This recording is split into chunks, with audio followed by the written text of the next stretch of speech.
And it's my view that the simplest explanation is, there is no God. No one created the universe, and no one directs our fate.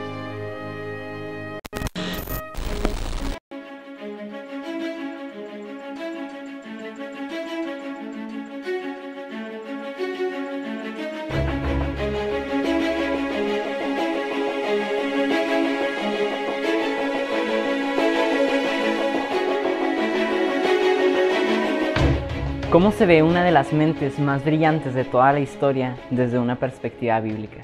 El listo siempre tiene la razón. Ocasionalmente creemos eso, ¿no? Recuerdo en la secundaria, a punto de que nos aplicaran un examen, pedirle a mi compañero, el inteligente, que hiciera el examen, pero que pusiera mi nombre, y yo haría su examen y pondría su nombre.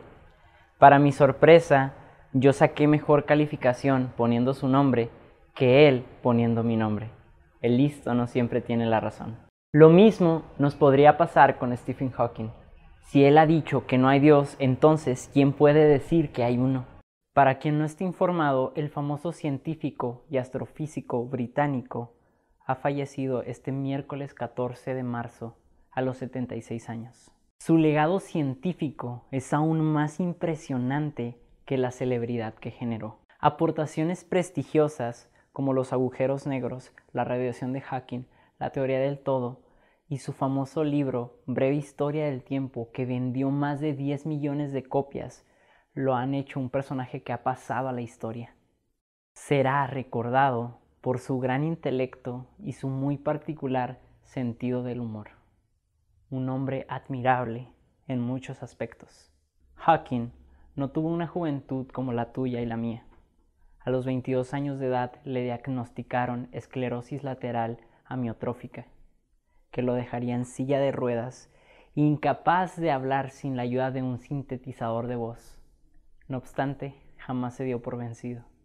En su más famosa obra, su libro Breve Historia del Tiempo, publicada en 1988, Hawking sugirió que el hombre solo conocería la mente de Dios cuando lograra entender la teoría de todas las cosas. Hawking, hasta este punto, era agnóstico.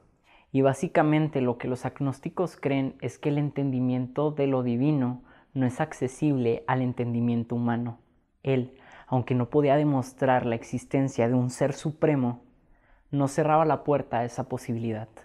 One might take this as evidence for a divine creator, but an alternative explanation is what is known as the multiverse. The idea is that there are many possible universes. Only in the small number of universes that are suitable will intelligent beings develop and be able to ask the question, why is the universe so carefully designed? En el 2010 volvió a considerar su postura.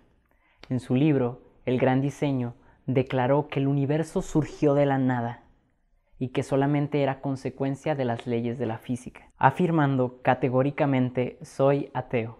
La religión cree en los milagros, pero estos no son compatibles con la ciencia. Algo paradójico para alguien que sufrió y sobrevivió una esclerosis lateral, diría yo. Ahora, creo que es relevante que nos preguntemos, en medio de la muerte de Hawking, ¿qué dice la Biblia al respecto? ¿Cómo una persona tan inteligente como él decía ser ateo? ¿Qué dice la Biblia?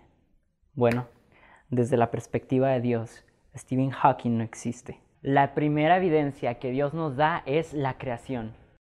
Porque desde la creación del mundo, sus atributos invisibles, su eterno poder y divinidad se han visto con toda claridad, siendo entendidos por medio de lo creado, de manera que no tienen excusa. Dios ha puesto la evidencia suficiente para que el ser humano entienda que detrás de la creación hubo un creador. Richard Dawkins dijo: puede haber hadas en el fondo del jardín. No hay ninguna prueba de que sea así, pero tampoco puedes probar que no haya ninguna. De modo que, ¿deberíamos ser agnósticos con respecto a las hadas? ¿Necesitamos leer volúmenes enteros sobre duendeología para ser incrédulos en los duendes?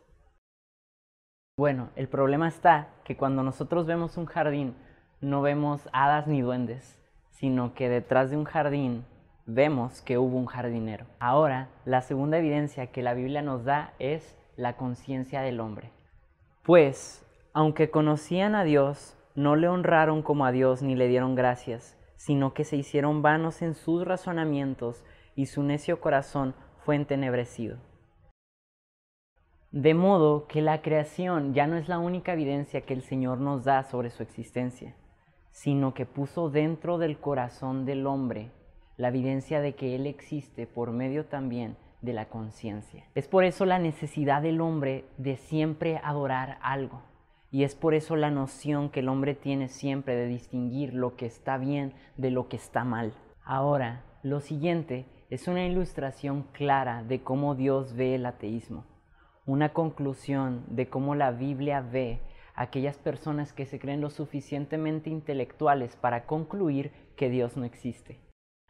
Profesando ser sabios, se volvieron necios. Hawking negaba la existencia de Dios y al hacerlo negaba algo que él sabía que existía. Pero ¿por qué razón no creía? Bueno, la Biblia también nos da la respuesta. Y así, como ellos no tuvieron a bien reconocer a Dios, Dios los entregó a una mente depravada para que hicieran cosas que no convienen. Y esto, el Dr. Hawking nos lo comprueba al hacer afirmaciones como: realmente no me gusta la idea de un dictador en los cielos.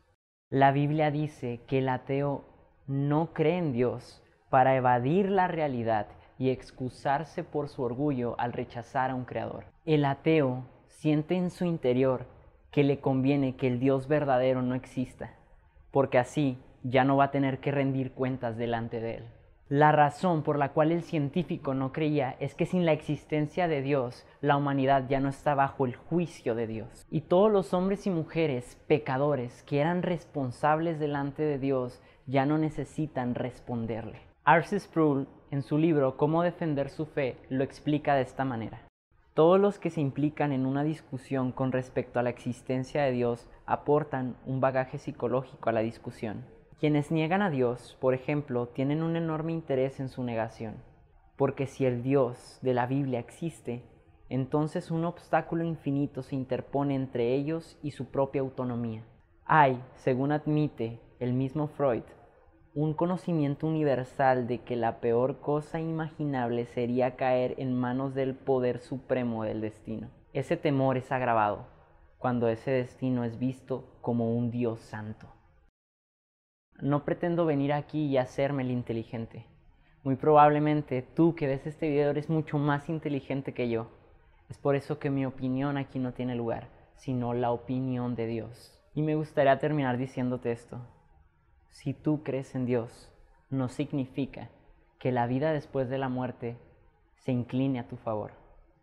La Biblia dice que todos hemos desobedecido a Dios y por lo tanto merecemos estar eternamente separados de Él. Pero Cristo vino a morir en una cruz como sustituto por nuestros pecados. Y ahora todo el que ponga su fe en su vida, muerte y resurrección será salvo de la ira de Dios. Y todo esto por gracia únicamente, no por nuestros esfuerzos.